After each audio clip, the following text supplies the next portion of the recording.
그렇게 되면 주식시장이 결코 좋지는 않다. 이렇게 보면 되고, 채권과 주식을 이 수익률을 비교해서 투자를 이제 할 시기가 다가왔다. 근데 어쨌든 채권 투자 괜찮습니다. 10월 달 이후로.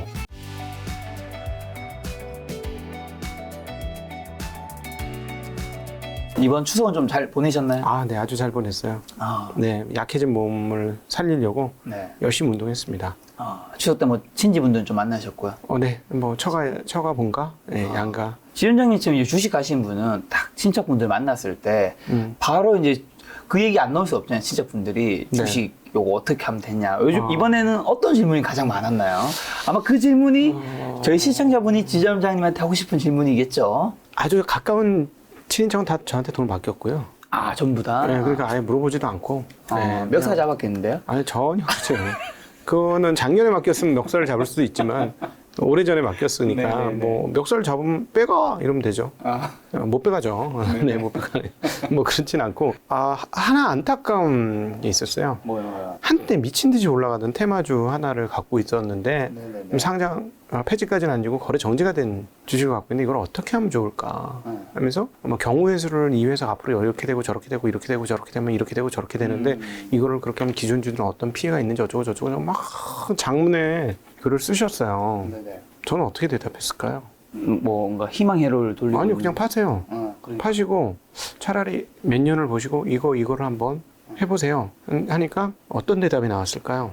못 팔겠다고. 고마워, 잘 알겠어 하고 끝났어요. 진짜? 저는 근데 그분이 어떻게 할 거라는 거 다 알아요. 어떻게? 못 팔 거예요. 뭐 한두 번만 경험한 건 아니잖아요. 이런 것들은. 이건 뭐냐면 이제 손실 회피에 대한 그 인간의 어떤 아픔? 그쵸. 우리 다니엘 커너먼이 말했던 네. 뭐 생각에 관한 생각 등에서 많이 나왔던 행동 경제학에서 주로 다루고 있는 이 내용, 손실 회피가 너무나 강력한 네. 인자이기 때문에 사람들은 손실을 쉽게 피할 수 없고, 또 하나 경마장에 갔으면 경마를 하고 카지노에 갔으면 카지노를 하고 투기를 했으면 투기로 하고 끝내야지. 네. 투기로 들어갔다 왜 분석을 하냐는 거죠. 처음에 그렇게 분석하고 샀을까요? 절대 그렇지 않습니다. 주가가 미친 듯이 오르니까 네. 이거 여기서 내가 잠깐만 짧게 먹어도 얼마를 먹는 거야? 야, 2번 상한가만 돼도 얼마를 먹는 거야? 이제 들어가는 거죠. 근데 이렇게 생각하셔야 돼요. 그런 주식들은 일반인들이 들어오기를 기다리면서 그렇게 올리는 거예요. 근데 일반인들이 들어와서 거래가 증가되면 거기다 물량을 던져주고 도망가는 거죠. 현금을 찾아가지고. 거래 정지됐나요? 네. 지금 풀렸어요? 아니요. 혹시 섹터는 어디 섹터에만 있는데? 뭐 그런 회사가 섹터라는 게 있겠어요. 뭐 자동차 어쩌고 저쩌고는 하는데, 네, 자동차 관련입니다. 네. 근데 저는 20년 동안 이 현장에서 일해보면서 이런 일을 너무 많이 봤어요. 네. 그리고 저도 그런 짓을 해봤고, 네. 뭐냐면, 야, 이거 먹을 것 같은데 하고 투기로 들어갔어. 근데 물리면 그다음부터 분석을 해. 물론 좋은 주식을 사서 물려서 그다음부터 분석 들어가는 거는 우리 여기 이제 방송에 나왔던 뭐 DP라든가 소위 말하는 이제 가치 투자자들 많이 하는 행동이긴 해요. 근데 과거에 전혀 볼 수 없었던 미친 우상이야. 이렇게 주가가 이렇게 하다 뿅 하고 오르는 거 있지 않습니까? 이렇게 오르는 걸 이미 바닥에서부터 서너 배 이상 오른 주식을 따라잡아가지고 물려가지고 분석하는 거는 정말 쓸데없는 짓이에요. 투기로 들어갔으면 투기로 끝내야죠. 경마를 했으면 경마로 끝내고 카지노를 했으면 카지노로 끝내야죠. 그건 투기를 한 거거든요. 그러니까 투기로 끝내야 되는 건데 근데 대부분의 너무나 많은 분들이 그렇게 해요. 이거는 인간이기 때문에 그렇습니다. 인간 본성을 가지고 있기 때문에 그렇게 한 분들이 뭐가 잘못된 게 아니라 원래 그렇게 인간은 프로그래밍 되어 있기 때문에 그러니까 문제는 뭐냐면 그런 프로그래밍 된 대로 행동을 하면 주식시장에 절대 살아남지 못해요. 근데 그거를 빨리 걷어내야 되는 거거든요. 그래서 저는 이번 하락장에 이제 좋을 때 들어오셔서 이번 이렇게 긴 하락장, 저희도 생각보다 굉장히 긴 하락장입니다, 지금. 벌써 1년 넘었죠? 예, 1년 넘었죠. 작년 6월부터 떨어지기 시작했으니까. 굉장히 긴 하락장인데 이 하락장을 아파만 하지 마시고 어차피 금융투자를 안 하겠다라고 때려칠 거가 아니라면 물론 여기서 또 바닥에다 때려치면 다음 고점에 다시 들어오실 거예요. 그러니까 또 그렇게 하지 마시고 이미 비용을 상당히 많이 지불을 했지 않습니까? 그러면 요거를 이제 수업료 냈다. 비싼 수업료 냈다 생각하시고 다음 사이클까지 한번 견뎌보세요. 견뎌보시면서 인간의 감정이 어떻게 변하는구나. 바닥일 때 가장 인간의 감정이 안 좋고 고점일 때 가장 인간의 희열이 들뜨는 이것들을 한번 경험을 해보시라 라는 말씀을 꼭 좀 드리고 싶어요. 그리고 이럴 때 내 마음이 어떻게 되는지 한번 적어보시고요. 그리고 보통은 욕심을 많이 부리는 때에 가장 많은 손실을 보게 됩니다. 저가 저를 보니까 그렇더라고요. 계속 꾸준히 돈을 벌다가 한 번씩 쿵쿵 네. 돈을 잃는 거예요. 네. 보니까 왜 그런가 봤더니 가장 힘준 투자했잖아요. 네. 거기서 항상 크게 깨졌어요. 근데 왜 힘을 줬나 했더니 큰 돈 벌 것 같았거든. 그래서 위험을 무릅쓰고 들어가요. 그러니까 위험을 무릅쓰니까 위험이 네. 그냥 쏟아진 거죠. 네. 예, 위험에 당한 거예요. 위험을 무릅쓰니까. 그래서 그거를 너무나 여러 번 반복을 하다 보니까 이거 아니구나. 결론이 나온 거예요. 데이터를 보니까 몇 년치의 나의 데이터를 보니까 크게 깨지는 일만 없었으면 계좌가 계속 우상향하는데 우상향하다 툭 떨어지고 우상향하다 툭 떨어지고 이런 일이 몇 년을 통해서 반복이 되는 거예요. 그래서 요 툭 떨어지는 걸 빼면 되겠구나. 그게 결론은 뭐냐면 여러분들한테 저의 몇 년간의 그 복기를 간단하게 말씀드리면 크게 깨질 주식만 안 하면 된다. 그거 알고 계실 거예요. 크게 깨질 주식은 크게 먹을 거라고 생각하고 들어간 주식 크게 깨집니다. 그래서 오히려 투자는 좀 뻔하게 하실 필요가 없어요. 이거는 되게 크게 벌 거, 뭐 아니면 또인데? 근데 저건 도 아니면 걔도 안 돼. 도야 도. 이런 게 있어요. 백도는 아니지만 도야 도. 그런 걸 하세요. 도야 도 하는 걸 하시고, 뭐 아니면은 백도 이런 거 하지 마세요. 거의 대부분 백도가 나와요. 네, 그러니까 그거를 이번 하락장을 통해서 그 마음속에 이제 그 학습을 하셔가지고 다음부터는 안 그러는 걸로 하신다면 이번 하락이 헛된 하락은 아닙니다. 이번 손실이 헛된 손실은 아니에요.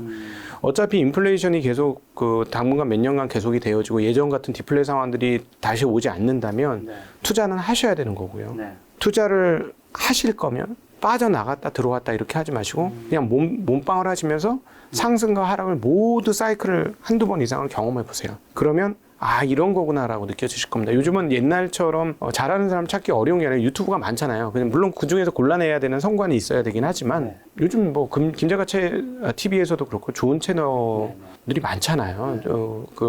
이 유튜브의 핵심이 뭐냐면 전문가가 전면에 등장했다는 게 유튜브의 핵심이에요. 한국 그렇죠. 유튜브에서는. 물론 이제 웃기는 거 이런 것도 있지만 정보 유튜브에서는. 맞아요. 그래서 제가 유튜브 때문에 기자들 큰일 났구나. 기자들은 메신저였는데 그렇죠. 전문가들을 자기의 네트워크로 연결해서 그 전문가들의 의견을 종합해서 다이제스트 해가지고 발표하는 게 기자들이었는데 전문가들이 전면에 튀어나왔거든요.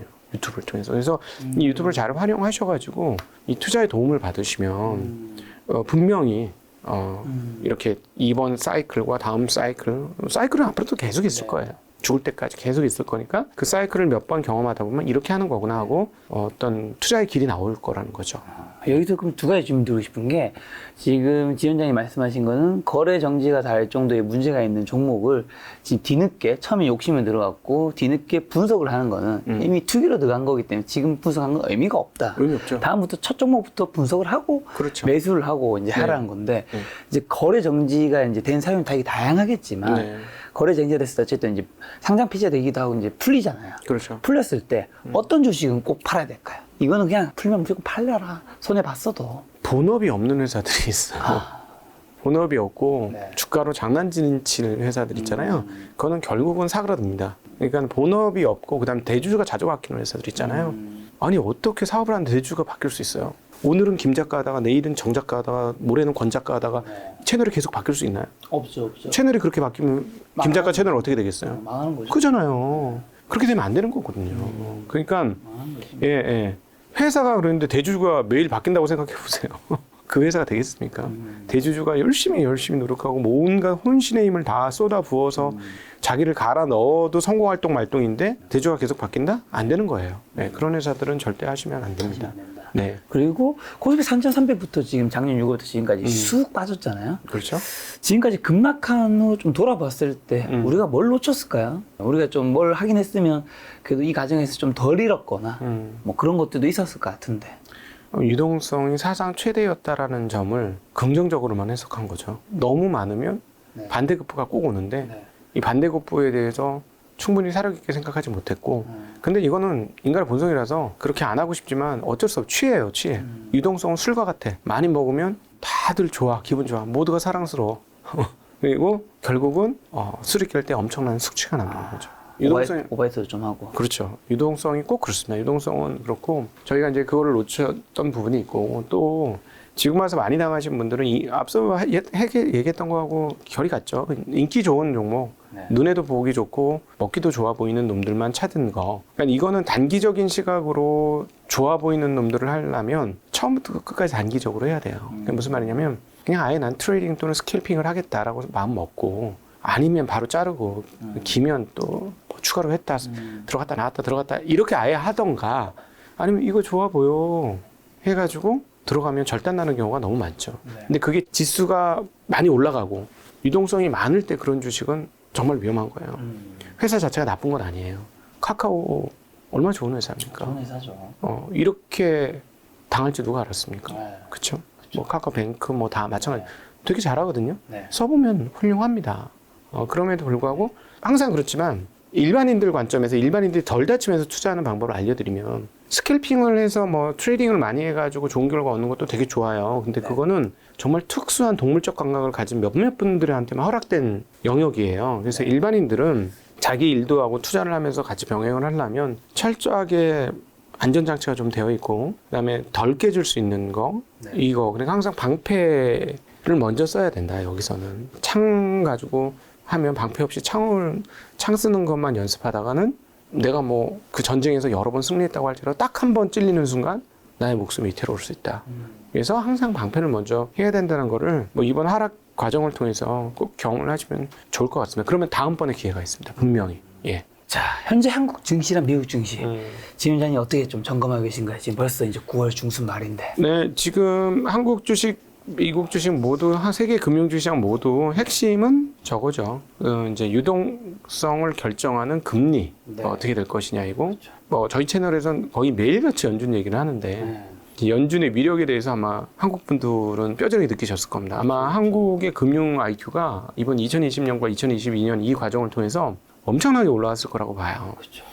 아마 미국 사람도 대중적으로 보면 연준 의장이 누군지 한국 사람보다 모를 것 같아. 그럴 수 있어요. 우리는 연준 파월 의장만 아는 게 아니라 무슨 뭐 블러드라든가 뭐 닐 카시카리라든가 뭐 여러 사람 얘기 들어가서 그게 익숙하잖아요. 미국 사람은 그 정도 아닐 것 같고. 한국에 특히 재테크 방송이 너무 핫해서. 네, 그러니까 이게 지금 굉장히 학습된 거예요. 저희 때는 사실 저 어렸을 때 뭐 2000년에 회사 입사해서 공부할 때는 주로 트레이딩 어떻게 해라 이런 것만 가르쳐줬지. 연준이 어떻고 저떻고 한 거는 한참 뒤에서야 알았어요. 그게 중요하고 이런 거. 채권하는 사람들이 했지만 주식하는 사람들은 금리 상황 이런 거 별로 관심 없었거든요. 요즘 그런 거를 굉장히 이제 많은 분들이 접하게 됐으니까 뭐라 그럴까 이제 나한테 무기가 생겼다라고 보시면 돼요. 시장을 읽을 수 있는 무기. 근데 지금 핵심은 이제 뭐 전 세계 금융시장에서 기축통화를 가지고 있는 미국의 금리가 어떻게 결정되는지에 따라서 다른 나라들도 다 움직이는 거게 되는데 미국이 뭐 정확하게 인플레이션을 죽여버리겠다라고 결단을 했고 공표를 한 상황이기 때문에 모든 사람들이 생각하는 것 이상으로 금리를 올리게 될 것 같습니다. 그래서 이게 보유 표장이 있습니다. 재미나게도 채권을 하시는 채권쟁이 분들은 금리가 그렇게 많이 안 오를 거라고 계속 생각하시고요. 주식쟁이들은 주식시장에 분리할 일이 별로 없을 거라고 또 생각합니다. 그래야 마음 편하거든요. 근데 저는 이렇게 생각합니다. 상황은 상황대로 객관적으로 읽고 이 상황에서 아픈 건 아픈 거고 인정할 건 인정하자 라는 건데 금리는 많이 올라갑니다. 금리는 많이 올라가고 그 금리로 인해서 한계적 상황과 어려움을 봉착하게 되는 경우도 분명히 있게 될 겁니다. 지금 9월, 10월, 11월, 12월 남았는데 몇 번 남았죠? 3번 나왔습니다. 3번 남았죠. 이 방송이 언제 나갈지 모르겠는데요. 한국으로는 다음 주 금요일 반영이 되겠죠. 23일에. 예, 그러니까 지금 현재까지로는 75p가 가장 유력하다고 봐야 될 것 울트라. 같아요. 아니요, 자이언트. 아, 자이언트였고. 자이언트. 울트라 1% 아니고 0.5%가 빅스텝이었죠? 그렇죠. 그 다음에 자이언트 0.75. 그 정해진 거 아니에요? 대충 해도 돼요, 그거는. 그냥 사람들이 울트라 얘기도 나온 것 같던데? 할 수도 있다는 식으로. 요거는 이제 미국의 3개월 국채금리를 보시면 되는데, 만약에 1%를 올리면 지금 2.25에서 2.5인데, 3.25에서 3.5가 되고, 그 중간값은 3.38쯤 되잖아요. 예, 그러면 대략 그 정도잖아요. 3.4가 좀 안 되는 3개월 금리가 그걸 반영할 겁니다. 근데 지금 3.3까지 올라가던 3개월 금리가 다시 3.2대로 빠졌어요. 이 방송을 녹화하는 시점에. 자, 그렇다면 75p 인상 가능성이 높다. 왜냐하면 이건 채권 시장을 믿으세요. 채권 시장 금리가 전부예요. 목숨줄입니다. 걔네의 목숨줄이 금리에 달려 있습니다. 물론 뭐 인플레이션도 중요한데, 채권 얘기하면은 재미없으실 테니까. 어쨌든 채권은 인플레이션에 굉장히 약체고요. 금리가 자기의 가격 결정이잖아요. 네. 10%짜리 이자가 달린 채권은 할인하면 9,000원이고 5%짜리는 9,500원. 그러니까 금리가 그냥 가격 결정을 해주는 거예요. 그렇기 때문에 채권 시장은 금리에 매우 민감한 정도가 아니고 그게 그냥 목숨줄이기 때문에 주식시장보다 훨씬 민감합니다. 그래서 채권이 그렇게 가격 매김을 하고 있다는 거는 이번에 한 75p 정도 금리 인상을 할 것이고, 이번에 75p 금리 인상을 한 것으로 끝나지 않고 블러드 총재가 얘기한 대로 지금 되어 오고 있거든요. 네. 그럼 블러드 총재는 무슨 얘기를 하고 있냐면 연말에 4%는 가야 된다. 또는 그 이상 얘기하고 있습니다. 그래서 이번에 75p 되면 고점이 3에서 3.25가 되는 거죠. 그렇게 되고 4%까지 가려면 저점 기준으로 1%, 고점 기준으로 75p를 더 올려야 됩니다. 그러면 50, 25 정도가 최소 남았다. 네. 이렇게 보시면 되고요. 그럼에도 불구하고 일단 이 부분은 소화했어요. 제가 보기에는. 어느 정도 소화했고요. 근데 앞으로 나뭐 75bp, 50bp, 25bp 하면 이거는 소화했는데 75bp, 50bp, 50bp 하면 이 부분은 또 소화의 과정들이 조금 더 필요하다. 이렇게 보시면 되겠습니다. 그래서 근데 이제부터 중요한 건 뭐냐면 금리 얼마 올리냐가 중요한 게 아니라 자, 이제부터 상식선에서 생각하세요. 네. 금리가 4%다. 대출 금리가 얼마가 될까? 한 5, 6 되나요? 기준금리는 무위험 국채입니다. 네네. 무위험이에요. 이건 무위험. 근데 회사채는 위험이 있어요. 망할 위험 있죠. 그렇죠. 미국은 망할 위험이 일단 없어요. 네. 그래서 우리가 무위험 국채라고 하고요. 그러면 위험 프리미엄이라는 걸 금리로 붙여주는 거거든요. 그러면 회사채는 최소 7%, 8%, 기준금리가 4%면 회사채 금리를 1일물로 내진 않거든요. 그럼 보통 3년, 5년 이렇게 내잖아요. 기간도 길고. 그러니까 기간 긴 것 때문에 1, 2% 올라갈 거고. 네. 신용이 고가보다는 낮으니까 또 1, 2% 올라갈 거고. 그렇게 하면 기준금리가 4%가 되면 7, 8%짜리 예를 들어서 우리가 잘 아는 뭐 GM이나 이런 애들 뭐 8%, 9%짜리 채권 내야 되는 상황이 올 가능성이 매우 높죠. 네. 그건 무엇을 얘기하는 것이냐? 우리가 주식을 해야 할 이유가 없어지는 거죠. 맞습니다. 그래서 그렇게 되면 주식시장이 결코 좋지는 않다. 않죠. 이렇게 보면 되고. 근데 개중에는 기업들 중에 영업이익이 뭐 12%, 15%, 18%, 20% 나오는 애들 있잖아요. 네네. 근데 안 비싸. 이런 애들은 괜찮죠. 이런 애들 살아남아요. 그리고 뭐 최근에 뭐 라면 회사 라면값 올렸지만 인플레이션을 그냥 다 떠안으면서도 매출이 늘어, 이익도 늘어. 괜찮죠. 그건 괜찮은 거예요. 자, 투자를 네. 어렵게 생각하지 마시고 아주 쉽게 설명드리면 우리 김 작가님이 진행 굉장히 잘하시고 유튜브를 굉장히 잘하시잖아요. 그럼 저는 예를 들자면 운영을 아주 잘하는 사람이라고 쳐요. 네.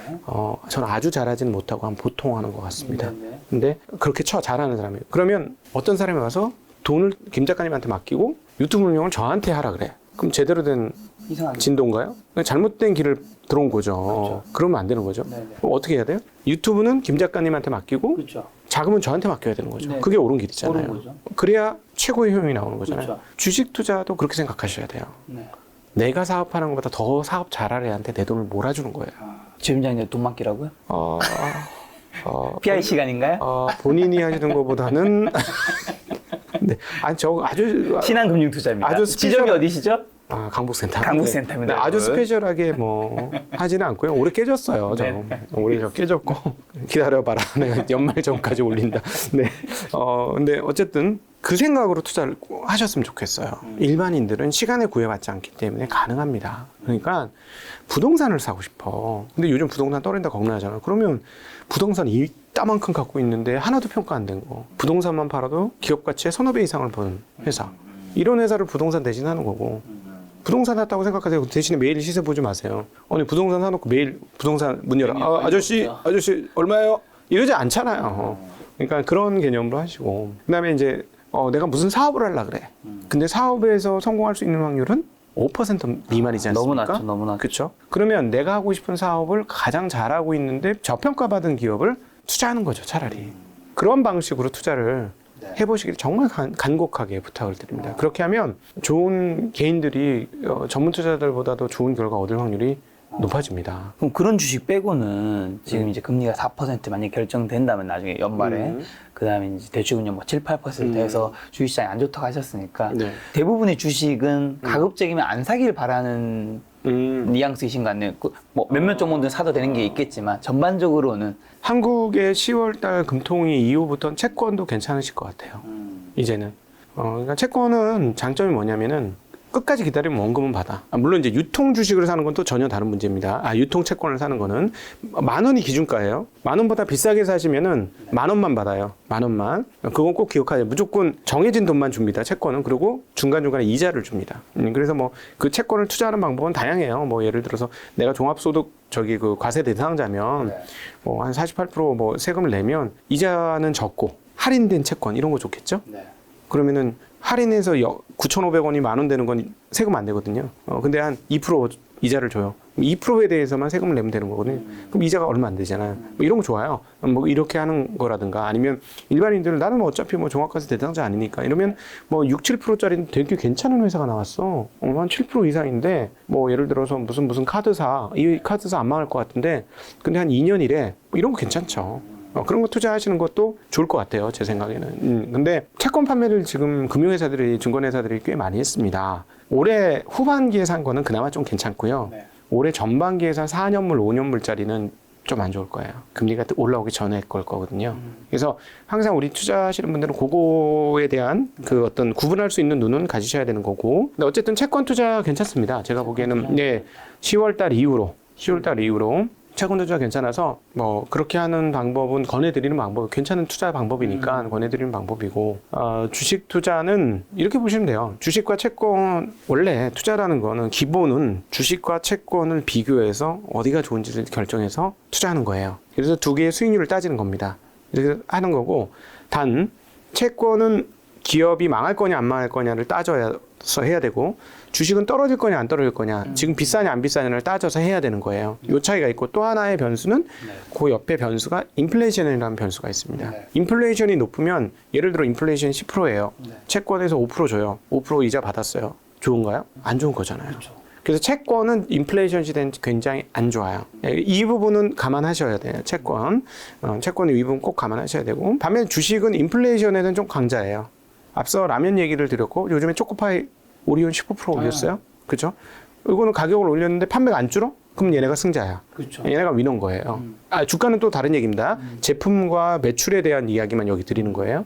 그래서 그거는 이제 인플레이션은 얘네가 강자고 그러면 두 개를 그럼 어떻게 해야 되냐? 인플레이션 성성이 높을 때는 채권의 금리가 아주 높아야 되는 거고 근데 기본적으로는 채권이 5% 수익을 주면 주식은 위험 프리미엄을 얹어서 8% 이상은 수익이 나야 되지 않겠어요? 많게는 한 10% 이상 수익이 나야 되잖아요. 자, 그럼 그렇게 되는 것만 골라서 투자를 하시는 거예요. 자, 그럼 여기서 10%라고 하는 게 뭐가 10%예요? 퍼 10이 10%지. 퍼 20은 5%고, 퍼 5는 20%죠. 그게 되죠. 지금은 그런 주식들은 여전히 공간이 열려 있는 거죠. 그런 측면에 보면 한국은 대략 지금 9% 정도 수준의 그 수익률을 기록을 하고 있습니다. 비싸진 않지만 약간 애매하죠. 왜냐하면 채권금리가 올라오고 있기 때문에 예전만큼 투자 시계열이 썩 좋지는 않지만 그렇다고 비싼 건 아니다 결코. 그래서 이렇게 근데 주식을 갖고 있다 물리신 분들은 물려가지고 내 주식이 너무 싸져서 가세요. 그거는 그냥 몸빵 하시는 거예요. 주식시장이 계속 떨어지지 않아요. 때가 되면 오르고 하니까 그거는 그냥 에이 세워라 내워라. 주식시장에서 돈을 번다고 뭐 부자들이 주식을 잘한다고 얘기하는데 무슨 소리. 전혀 그렇지 않아요. 부자들이라고 주식 잘하는 사람 저 많이 못 봤어요. 근데 왜 부자들이 주식에서 결과가 더 좋으냐? 포트폴리오 관리가 되니까? 아니요. 버틸 수 있는 힘이 있으니까. 그 돈이 급하지 않거든. 그게 부자의 강점인 거예요. 에이씨 이러고 물리면 세워라 내워라. 그래서 한 3, 4년 지나니까 어이구 플러스 났네? 하고 그냥 파는 거죠. 그래서 돈 버는 거지. 주식을 엄청나게 스페셜 잘해서 부자가 됐다?